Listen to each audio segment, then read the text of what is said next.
Welcome. Good afternoon. I'm Susan Kelly, President of the City Club.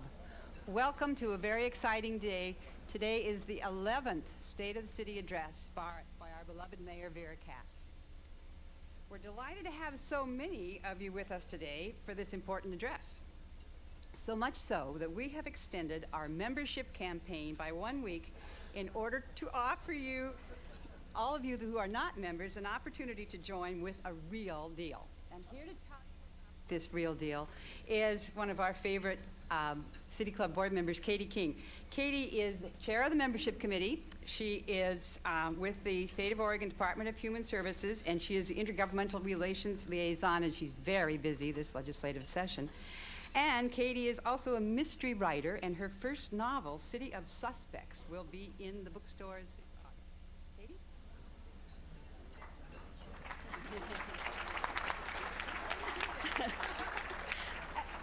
I like this.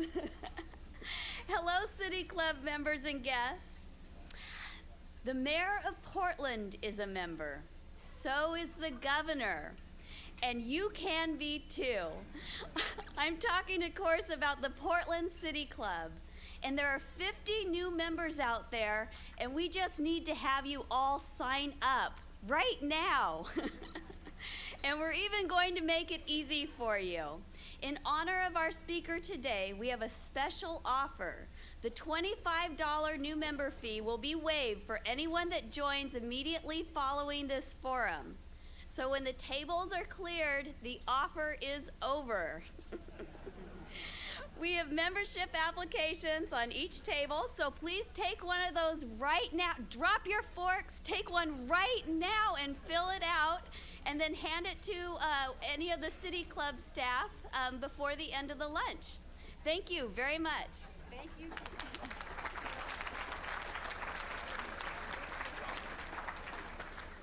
Next Friday, April 11th, join us for a presentation from Tim Nesbitt, president of the AFL-CIO in Oregon, and he will share with us his perspective on the state of the unions in this region, a further State of the City and State of the State series. We still need, as I announced last week, we still need a chair for the Early Childhood Development Study. So please review your schedule and think about it and talk to Wade Fickler or any one of the City Club staff today. Our program host today is Chris Smith, and Chris is a member of the Board of Governors and a lead internet technologist with Xerox Office Printing, and he will have the privilege of asking the first question. Following Chris's question, we'll open the program to questions from members only. Please note, this is only for City Club members. Line up behind each other at the microphones here even before Chris is finished, so we have the opportunity to ask as many questions as possible. Broadcast of the City Club programs this quarter is made possible in part by corporate underwriting from Kaiser Permanente, Nike, and Washington Mutual. We're very grateful for their support. It's my honor to introduce to you our charismatic leader, mayor of so many years, Vera Katz. Vera and I both came into City Hall simultaneously in 1993, so it was quite wonderful to look back on those 10 years that I was able to work with such dynamic people. Vera began her political career in the late 60s working on Robert Kennedy's presidential campaign. She was elected to the Oregon House of Representatives in 1972, and in 85 became the first woman Speaker of the Oregon House. And later, she became the only person in state history to hold the post for 3 consecutive terms. During her leadership as mayor, Portland has had national attention from, for example, Money Magazine as the most livable city in America, from Bicycling Magazine as the #1 cycling city in North America, Best Place to Live, CNN, and among the top 25 arts destinations from American Style Magazine, which is a really interesting cross-section. I'm sure there's many more that we've been awarded. Also during that 10 years was, I'm sure many of you remember, the flood of 1996 that brought together many of us sandbagging and on foam banks at the Water Bureau where I was during that emergency. And Mayor Katz provided such leadership and a good memory for all of us, bad memory. During her administration, Mayor Katz provided the impetus for such notable projects as the Classical Chinese Garden, the renovation of PGE Park, and right behind us, and the creation of the popular Eastbank Freeway. During those many years, she used her creativity to Esplanade. Thank you. Yeah. Thank you. During those years, she used her creativity to engineer partnerships with city council members, TriMet, the port, and private enterprise to expand our nationally admired transportation system with Airport Light Rail and Fareless Square. In addition, she's been instrumental in the construction of the Interstate Max line. Of the many awards and 2 graduate degrees, I want to note particularly, and I don't want to go to list them all, but many of the awards are for her role with and to support women and minorities. And to me, that would be the ones that I would be the most proud of if I were you. Mayor Katz was raised in New York City and attended Brooklyn College and has both a master's and bachelor's of arts from Brooklyn College. May I present Mayor Vera Katz.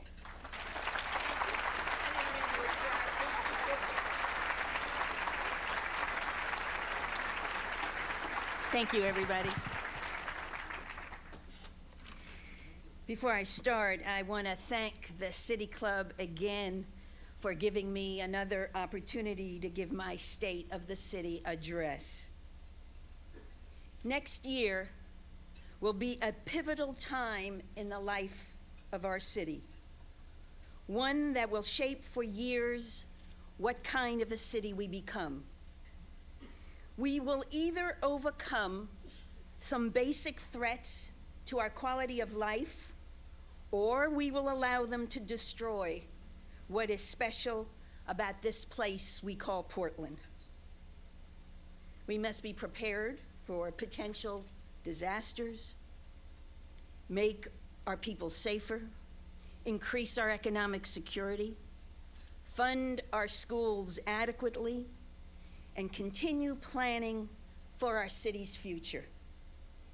This is what Portland must get done in the year ahead. It is an aggressive, straightforward to-do list for our city, suited for these practical times, but it will not be easy. Getting it done and doing it right is the toughest challenge we will tackle in a decade. In ordinary times, meeting each of those challenges would be difficult enough. Getting it done in the midst of ongoing international, national, and state adversities will severely test our collective character as a city. I believe, as your mayor, that we are up to the task. As we experience the daily fear of being in a state of war or anxiety about our weakened economy, we must not allow ourselves to be infected with the cynicism that destroys hope or the pessimism that destroys high expectations and the sense that we can do it no matter what it is. A good way to fortify our collective sense of optimism is to be reminded that many daily good works of our citizens are accomplished. For the past 13 years, persistent volunteers like the Piedmont Foot Patrol in Northeast Portland, armed only with notepads, cell phones, and flashlights, have rid their neighborhood of drug and gang houses, graffiti, and prostitution.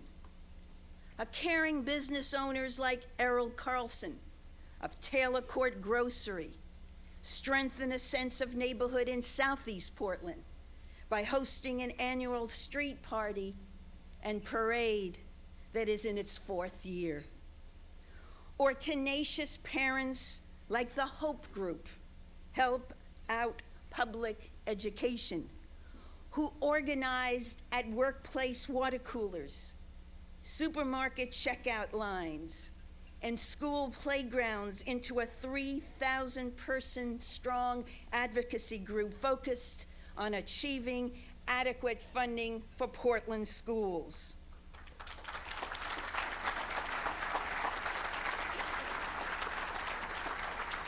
And there are many more.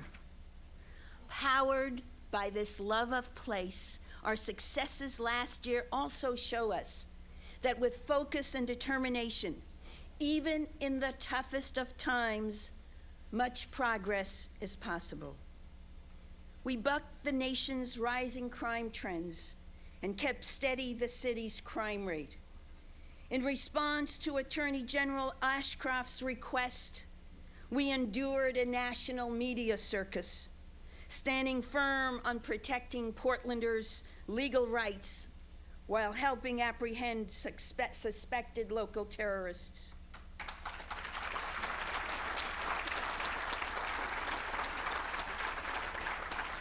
And by all news accounts, we are doing better than many cities in balancing war-related protests while keeping our city safe and accessible.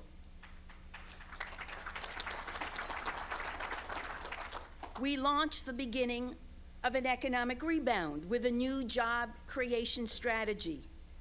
We subsidized construction of 1,000 new housing units. We peeled away yards of city regulatory red tape. And we began to reform our local business tax. All this while the Portland area was ranked the country's 9th most economically competitive region. Though the schools are still in a precarious situation, we helped avert a potentially devastating teacher strike and prevented Portland from having the shortest school year in the nation.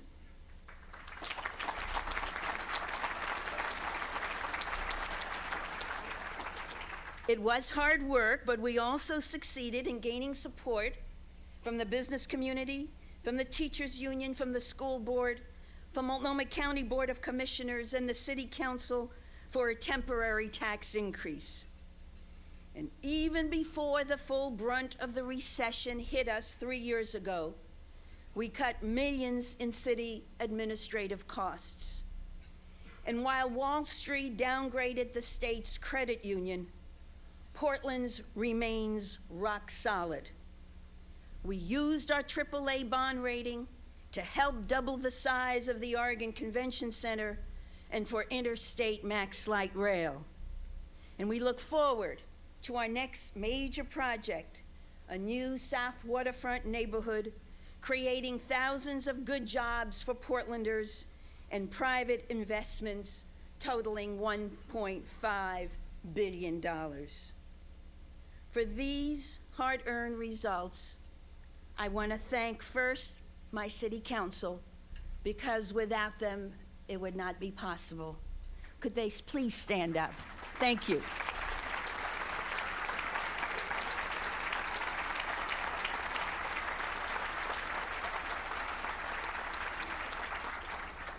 The city staff, our voters, our tax and ratepayers, and our partners now, the Multnomah County Board of Commissioners. Will you please stand up?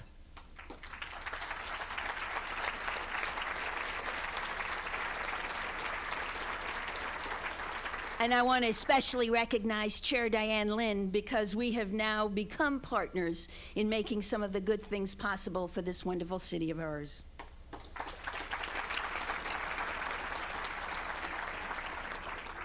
I also want to give special recognition today to the men and women who serve the city in the difficult jobs of police officers, firefighters, and 911 operators. Thank you for all you do to keep us safe.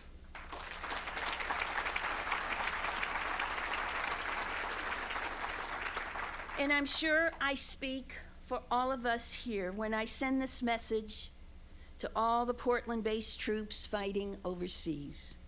Our prayers and our thoughts are with you. One of those soldiers is Hank McDonald, a senior building inspector in the city's Bureau of Development Services. He's been training in Fort Collins and left yesterday for Kuwait.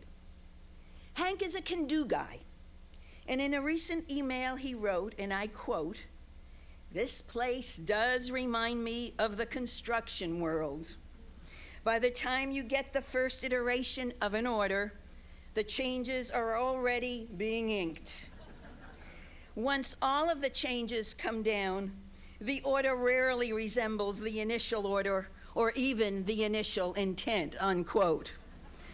And for all of us, it's somewhat comforting to hear that even the U.S. Army has its own regulatory problems. His spouse, Linda McDonald, who works in the Bureau of Licenses, is here with us today. Linda, please tell Hank and his colleagues to come home safe and to come home soon.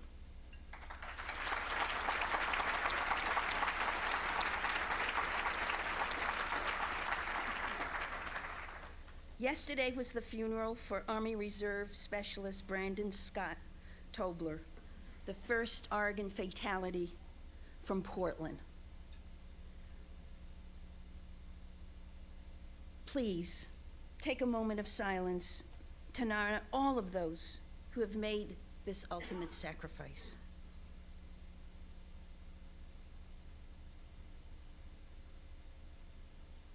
Thank you. Before I proceed, I want to do a little political housekeeping to update you on my future political plans. But not today, and not tomorrow, or the next month. I will announce my political plans this summer. This will leave plenty of time for others to make their own political decisions. As a nation at war with problems at home, it is not the time for the self-serving posturing of campaign politics. All of our political strength and abilities should be focused on addressing our local challenges and our opportunities. And there is plenty that we must do. In a world fearing terrorist attacks anywhere and anytime, the public safety is my most sacred responsibility. Every 2 weeks for the past 2 months, Chair Lynn and I chair an emergency response tabletop practice drills so that local governments are prepared for disasters we hope never will happen. We ask and answer some very tough questions like, how do we evacuate a neighborhood if a dirty bomb detonates in the city? Detonates in the city. Detonates in the city.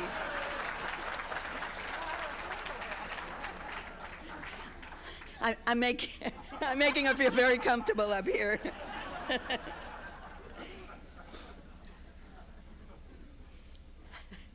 Where do we direct traffic if one or more bridges are disabled?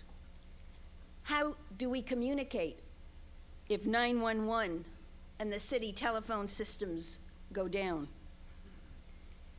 And as we go through these tabletop exercises, it's become obvious to me that we need a better way of dealing with these and other real threats of this new world reality.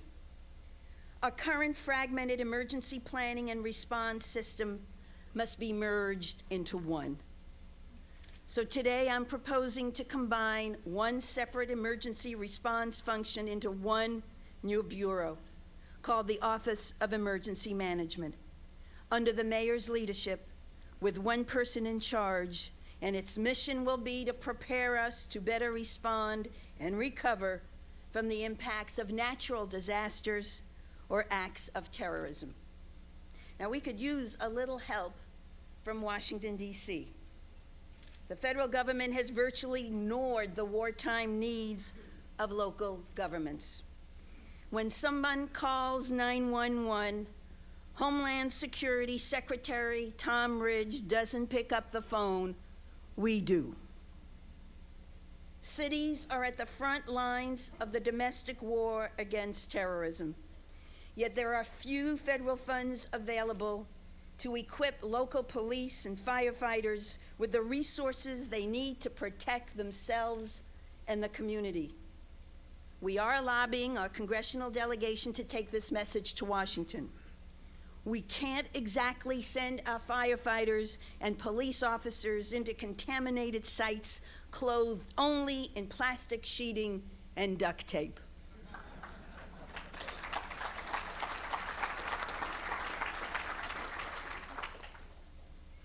While terrorists threaten our public safety with potential acts of destruction, street criminals threaten our personal safety and the security of our property.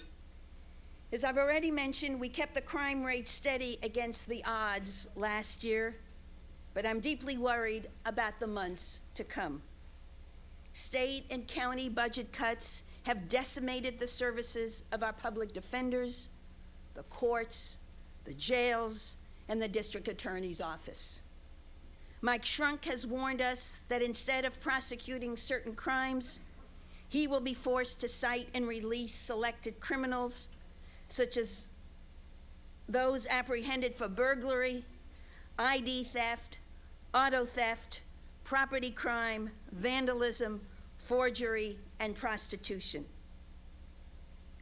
We will continue to arrest those who break our laws. However, for months, police, prosecutors, and jailers have been playing a twisted, no-win game of Where's Waldo with repeat criminals. Many just get a ticket. For others, the worst penalty is not jail time, but the inconvenience of a short ride to Central Precinct, the temporary blindness caused by the flash of a camera, and a few black fingers from a police ink pad. Now, I've been told of one repeater who's been arrested 46 times for shoplifting, including 3 times this last Saturday and another 3 times on Monday. Another who used to spend at least one night in jail for drug use and auto theft, and now I hear he's been cited and released. It is an uphill battle, but we are fighting back as smart as we can with our own limited resources. We have strengthened community policing with the creation of the senior neighborhood officers, SNOWs as we call them, who work with each neighborhood to stamp out chronic crime problems each community identifies. We're beefing up our crime prevention efforts with a web-based evolvement pilot project in Portsmouth neighborhood to alert residents of neighborhood crimes, criminal suspects, and to engage them in problem-solving discussions on the web. And despite some unlucky recent court decisions that watered down our drug-free zones, we are still using missions to break up the local drug trade. We will continue to be vigilant enforcing the laws of this city. But I will be honest with you, due to overuse, the hinges are about to come off the exit door of the county jail, and we are feeling overwhelmed by repeat offenders. Giving criminals such freedom is totally unacceptable. And on May 20th, there will be something more that all of us can do something about it. Our efforts to keep the public safe are being matched with actions to help businesses grow and provide family wage jobs so more Portlanders can achieve economic security. The recent uptick in orders for key local manufacturers like Gunderson and Freightliner are hopeful economic signs. The many building cranes standing tall over our city are beacons of confidence in Portland's future prosperity. But it is a future we are not leaving to chance. Our new economic development strategy calls for us to become the most creative, and most innovative city in America. This is an achievable vision that doesn't require us to be the biggest, only the best. It doesn't require us to trade away our celebrated environmental and sustainability values for jobs. And it builds on the great businesses and workforce already here. Building Portland's capacity for innovation is why we're investing millions to help grow the education, the research, and the world-class technical talent of OHSU and Portland State University.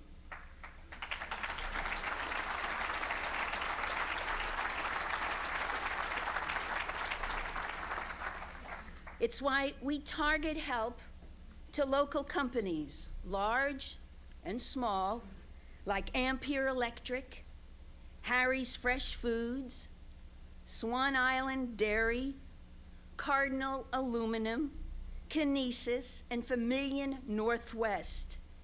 Companies that are leaders in innovation and job creation in their industry. But successful companies like these often need new land.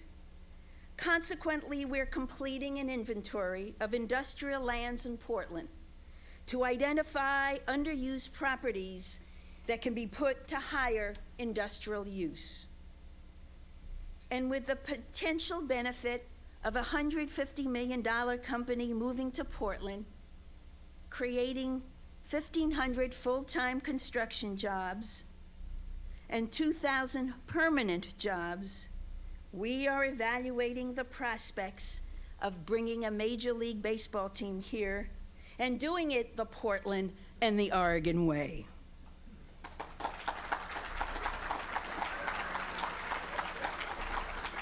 We are committed to Portland to be a great place to do business.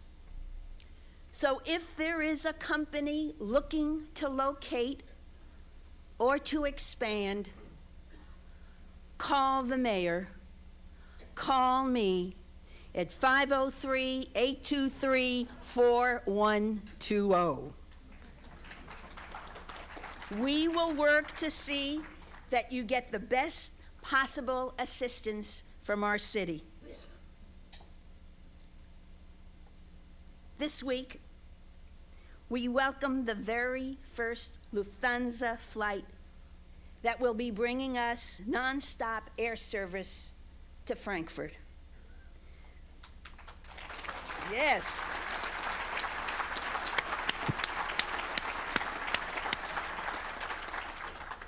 The new service is a result of the hard work of the International Air Service Committee that the Mayor of Vancouver and I helped kick off. The rewards are great, not only for trade and commerce, but also for the spark of new ideas that come from the meeting and the melting of different cultures and business approaches. We are connected to the world like never before with our new Mexicana direct service to our sister city in Guadalajara that will start May 1st.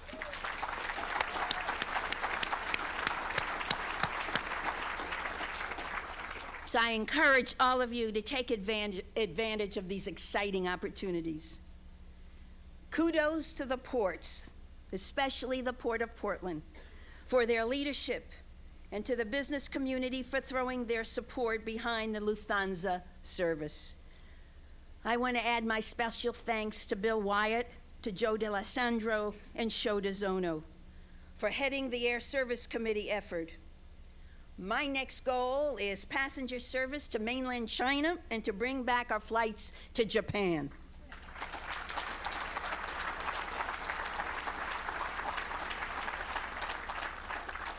We have a few guests here that I would like to introduce you to. Please join me today in welcoming to the City Club Charles Underhill from Lufthansa Airline.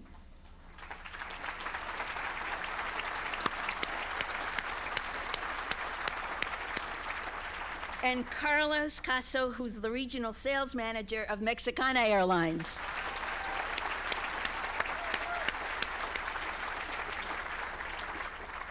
I want to say thank you to both of you for having faith in us, and we're very proud to be your newest destination. Nowhere is our business boosting work more evident and important than within the creative hub of our central city, where we seek new retailers while we work with existing ones, build more mixed income housing, more office space, and rebuild the transit mall for the next leg of light rail. Within the next 18 months, we will begin construction of a new park block and the renovation of O'Brien Square. We will focus on the revitalization of the areas adjacent to those park blocks, including the enhancement of retail opportunities and stores. We will reinvigorate this district and challenge our most creative and public-spirited retailers and developers to step forward and help make it happen. In 1972, Portland adopted a bold vision for itself in the downtown plan. Portland envisioned a different future than other cities in America. A downtown is a place to live as well as a place to work, a place to shop and eat day or night, a place with wide sidewalks, street trees, and outdoor cafes, a central square for gatherings, and investments for transit, bicycles, and pedestrians. And today, we are the envy of cities across the continent and beyond for how well we have fulfilled that vision.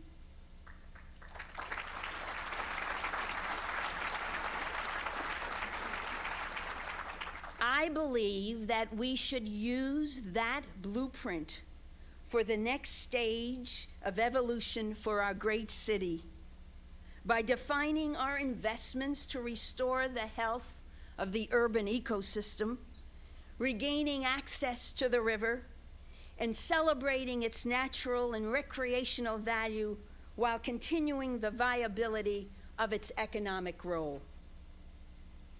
2 years ago, at another State of the City speech, I set before you the River Renaissance.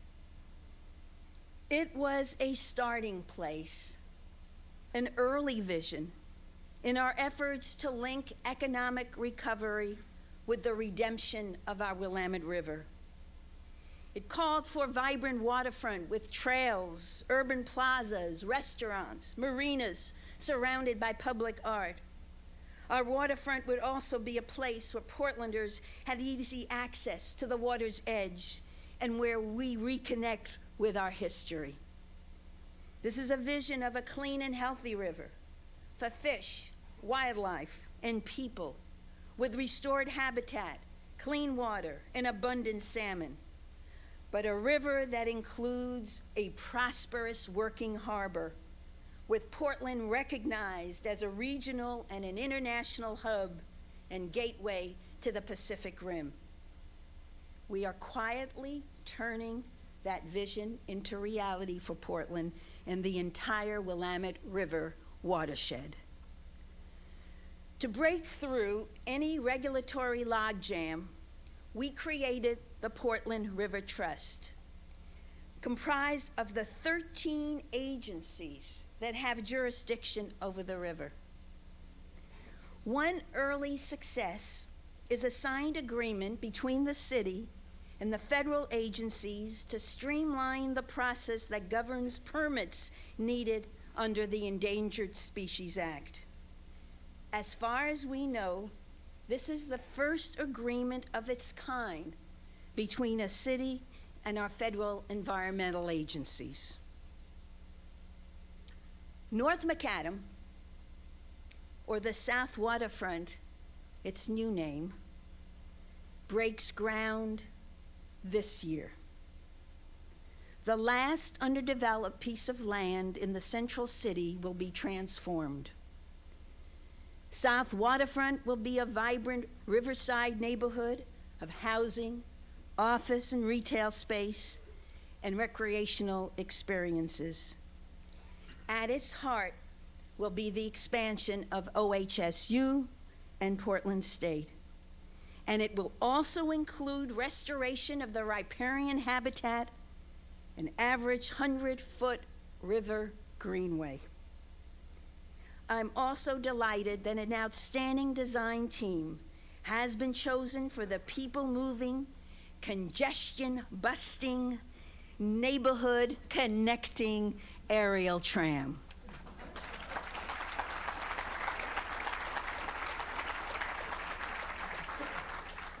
Still in the central city, but just across the river from North Macadam is Ross Island.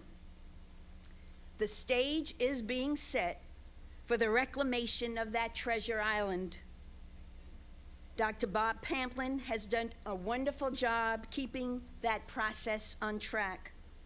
And I look forward to working with him in the next year as we put the details into place for a transition of the island to city ownership.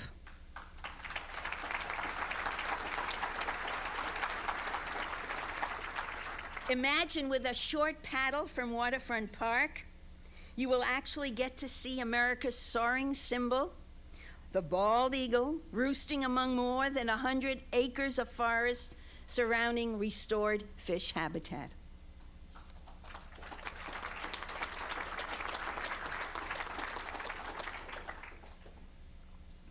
On the east bank of the Willamette, just downriver from St. John's Bridge, hundreds of Toyotas will soon share their home with blue herons, beavers, and many other critters that call Portland home. With a 100-foot riverfront setback and 1,700 linear feet of bank restoration and the retention of 200 family wage jobs, the upgrade of Toyota's facility at Terminal 4 raises the bar for future river-related projects and provides an excellent example of how a healthy river can coexist with a healthy economy.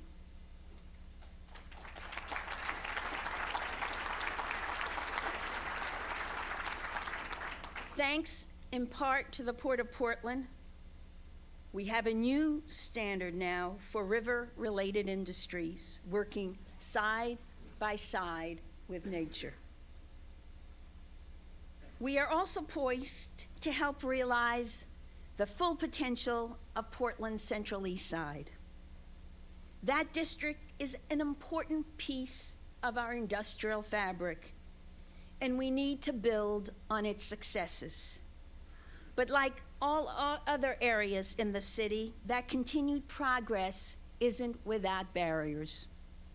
As I've said before, the current Eastbank I-5 freeway has all the charm of Indy 500 set on top of the Great Wall of China.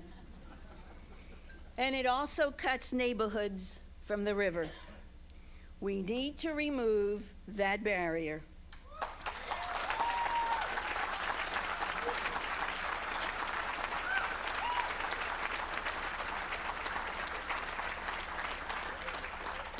But the Eastbank Freeway is part of a much larger I-5, I-405 loop that is probably the single most important transportation system in the state. The loop is more than 30 years old, and changes to it merit careful consideration. So today I'm announcing the formation of a steering committee. I like to call it the Loop Group, to study the freeway loop and begin to identify improvement projects to be undertaken over the next several decades. We will do this while looking at freight needs, transportation requirements, surrounding land use potentials, urban design, and economic development. And I have asked one of your city club members, somebody that I love dearly, Dr. Nohad Toulon to chair this effort. Nohad.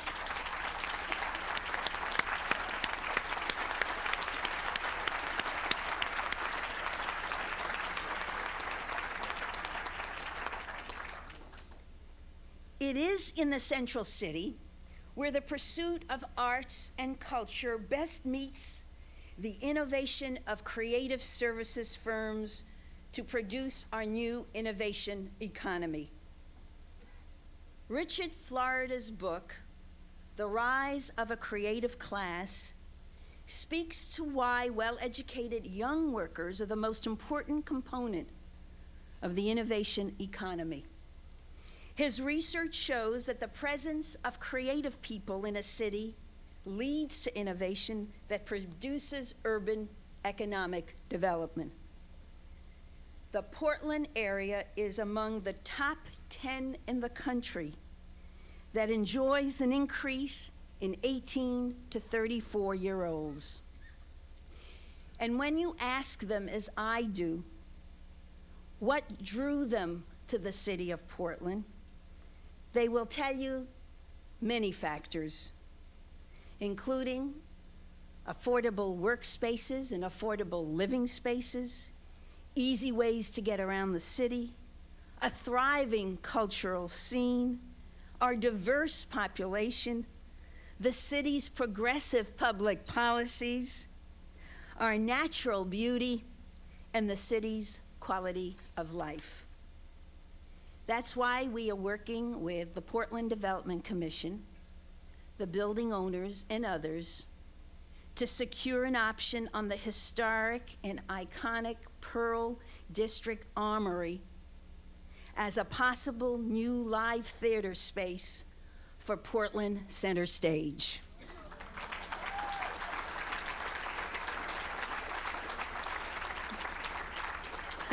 We're a long way from a done deal.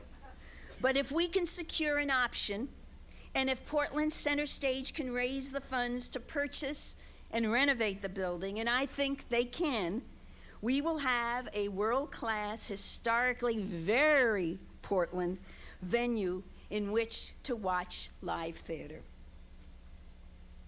One last underline and exclamation point on the topic of economic security.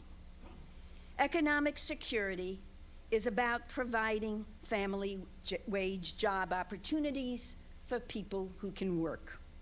For those who can't, I believe it is our collective responsibility to offer help.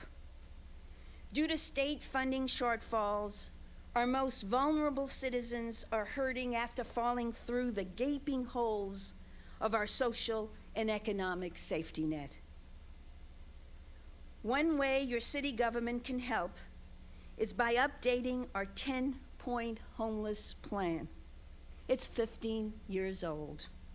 With fewer resources available to those in need, including the lack of daytime homeless shelters, our strategies must be updated. And I'm pleased to announce that City Commissioner Eric Sten will lead a new task force to undertake this important work. Thank you, Commissioner.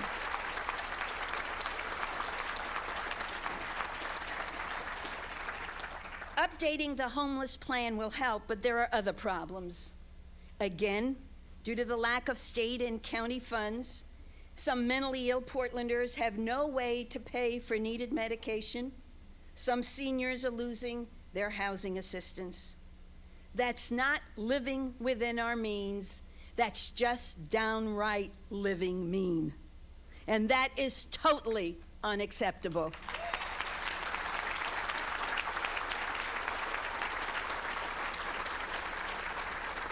And on May 20th, there's something we can do about it and help close the jailhouse exit doors all at the same time.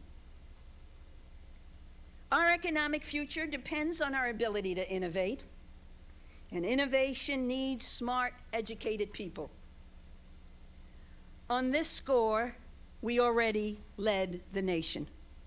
Due to the rigors of the Certificate of Initial Mastery, Oregon students have made great academic progress.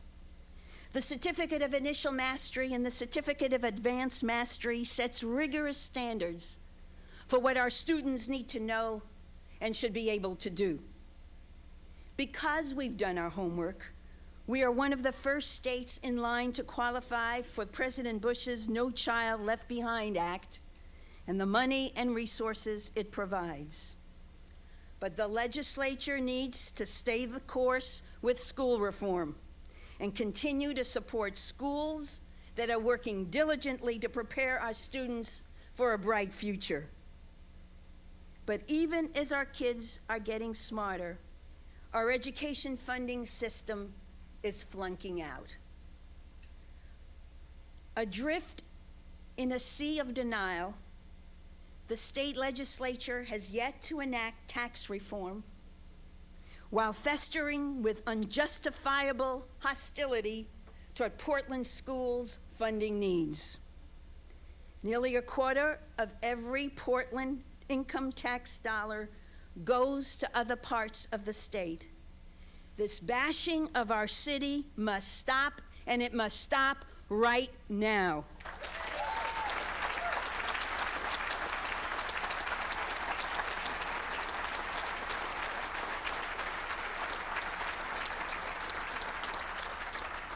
Portland school children should not have to pay the price for an outdated state tax system, a bad economy, and Salem's inattention and inaction in 5 special sessions.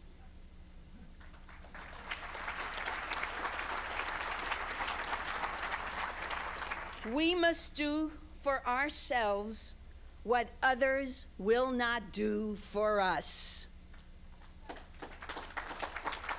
We must protect our schools and needed services from deep cuts. We must fund a full school year, stop the loss of teachers, and reduce class sizes. Our schools and our families deserve that stability and predictability that 3 years of local funding can provide. We can also help prevent early release of convicted prisoners, and we can patch some of the holes in our safety net to help seniors and the mentally ill. This is also our chance to take back some local control and provide temporary, stable, and predictable funding for all schools in Multnomah County while we work on long-term solutions over the next 3 years. So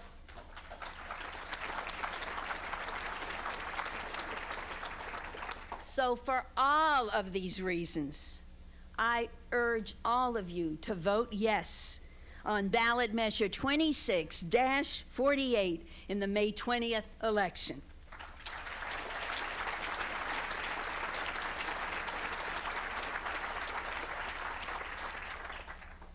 The fundamental needs of our city require that our to-do list for next year be focused on safety, on our economy, and on schools.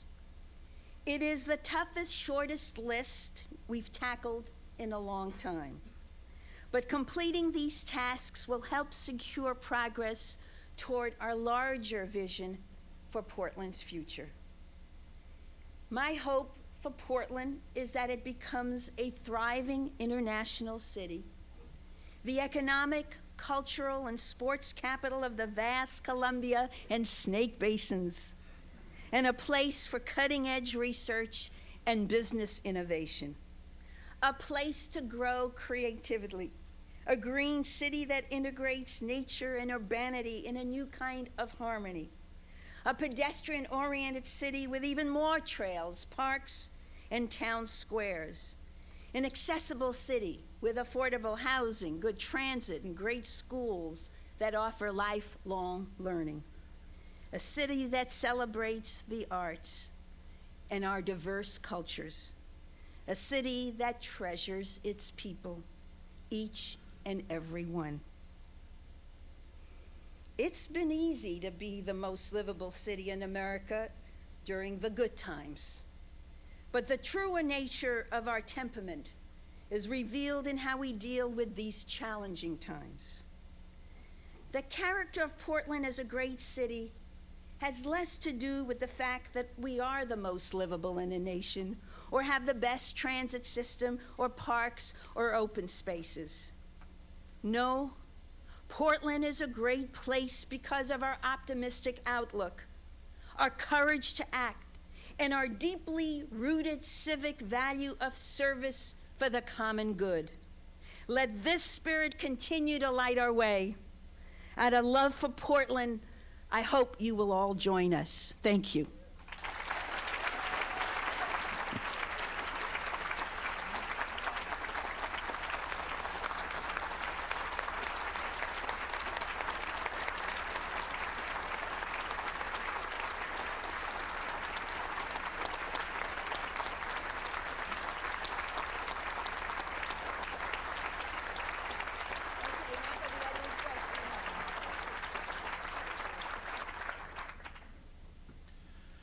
Well, thank you very much, Mayor Katz, for a very invigorating speech. Like you, I grew up on the East Coast, although I grew up in New England, so I'm a Red Sox fan. And I'd be delighted to see Major League Baseball here in Portland, but I think like many, I have some questions about how we're going to pay for it. And as I understand it, the structure that's being proposed is that the state would bond $150 million for stadium, and the city would bond perhaps another $100 million.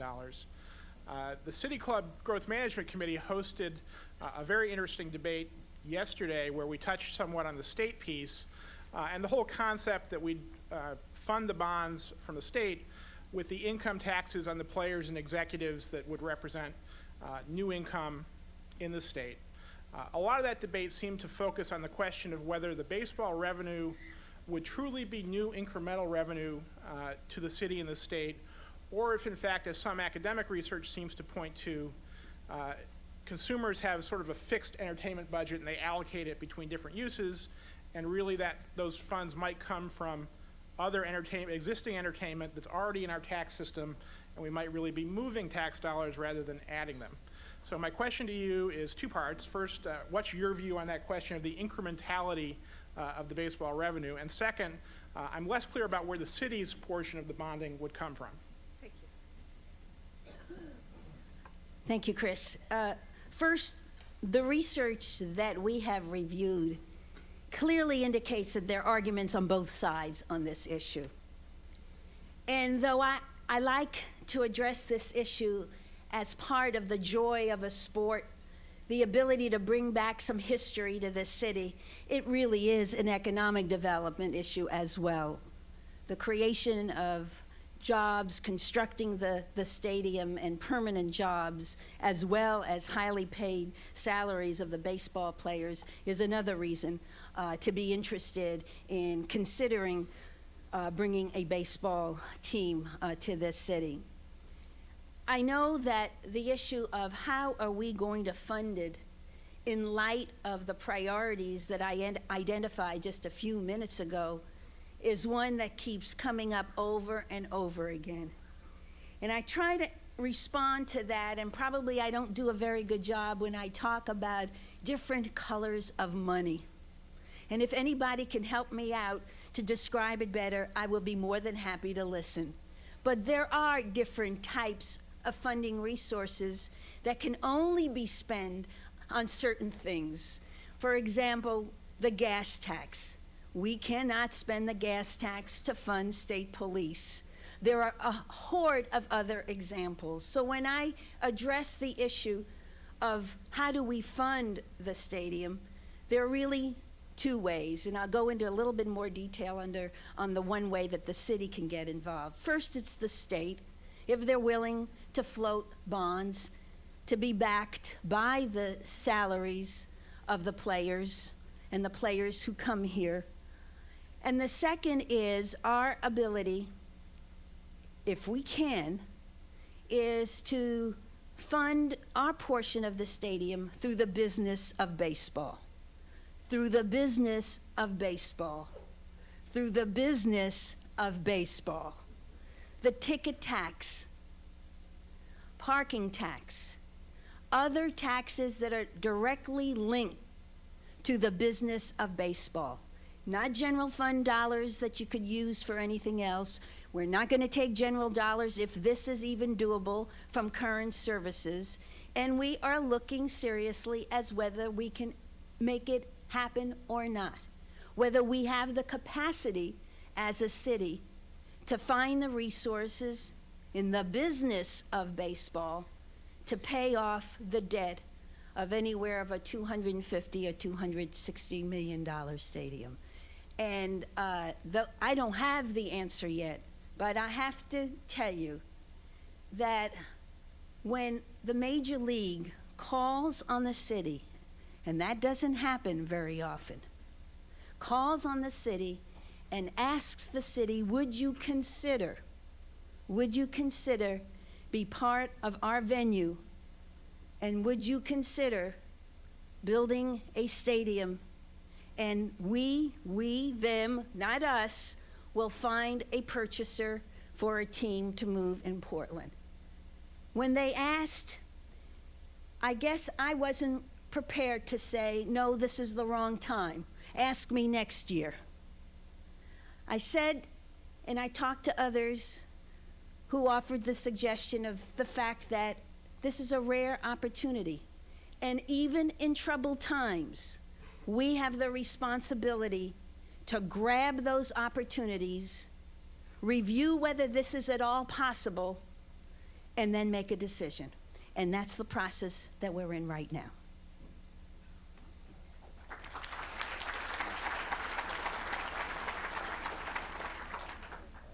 Justin Gottlieb, City Club member.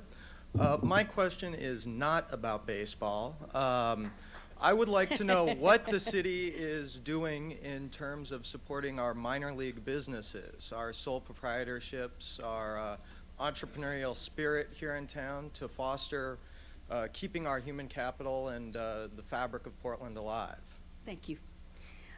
Well, let me start with what we started a couple of months ago, and Sam Adams, my chief of staff, took the lead in that area, and it was transferred to Commissioner Leonard to continue the work of the regulatory reform issue that we've been facing all these years, all the anecdotes that we've been given, and all the issues that have been raised with regard to our permitting, with regard to our customer service, with regard to some regulations that we probably need to review and make some adjustment. That work is going on. I don't have the time to give you a whole laundry list of what's already been accomplished.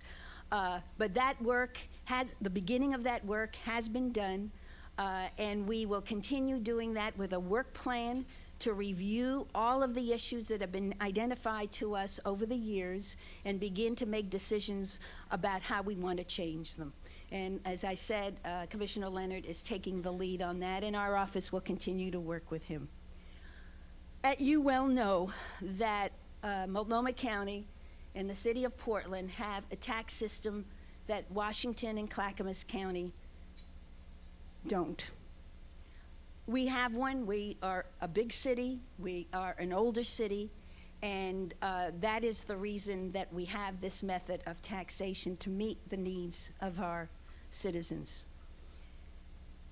Many years ago, decisions were made based on economic development that manufacturing firms should pay a rather small amount, but professional and other companies pay a little bit more. That was to begin to stimulate economic development among manufacturing industries here in the city. The business community itself, as well as the chair's office and my office and others, have sat down for the last probably a little bit more over the year to review how we can change that tax structure. And that's what we're going to begin working on this summer. How can we make some shifts so that we don't penalize some services right now and some industries right now that in fact have paid far more of their share than others. Now, whether we can get to that balance or not, we'll see. But that's the work cut out for us this summer, and for a recommendation to be brought back to the City Council and to the County Commission. time for one more question. Yes, Mayor Katz, Daniel Hyken, City Club member. Within a day of your announcement of a brokering of a deal on the school situation, some legislators from parts of the state that did not vote for Measure 28 announced plans to make a play for to get their hands on some of our tax money that we would be paying that they wouldn't. What is your feeling about how this is going to play out? Will they try this? Will they be able to get away with it? And what are you doing to try to make sure that if we're taxing ourselves, we get to keep the money? Daniel, I love you. It was part of my speech. I love you too. I really wanted to hammer this issue, but I was told, take it easy because the session is still in progress, and you don't want to alienate senators from other parts of the state. I must be very honest. I was shocked to read what you and I and everybody else read in the newspaper. And as I said, a lot of our money does not come back to here that's generated here. It goes to the other parts of the state, and that's fine. That's part of being one state of Oregon. On the other hand, when they continue to bash us, I don't even mind being called the 800-pound gorilla. But if they keep bashing us, and then when we're gutsy enough to either enact a tax or ask the voters to enact a tax, and if it passes, to take it away from us on the other end at the legislature, is just unconscionable. And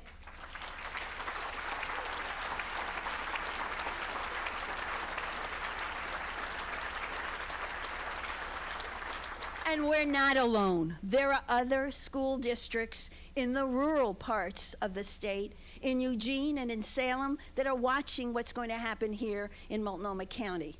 And I hope that after the session is over, because they won't be doing much on this issue this session, that we can show this state that here in Multnomah County, in Portland and in Gresham and in other parts of the county, that we are ready to tax ourselves. Yes, it will be painful to some of us, but we're ready to do that for a short period of time, for our children. And that's really what it's all about. Thank you.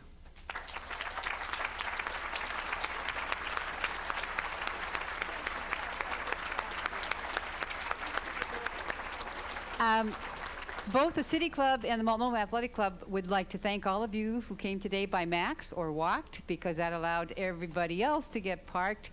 And thank you, Mayor Katz. The City Club is adjourned.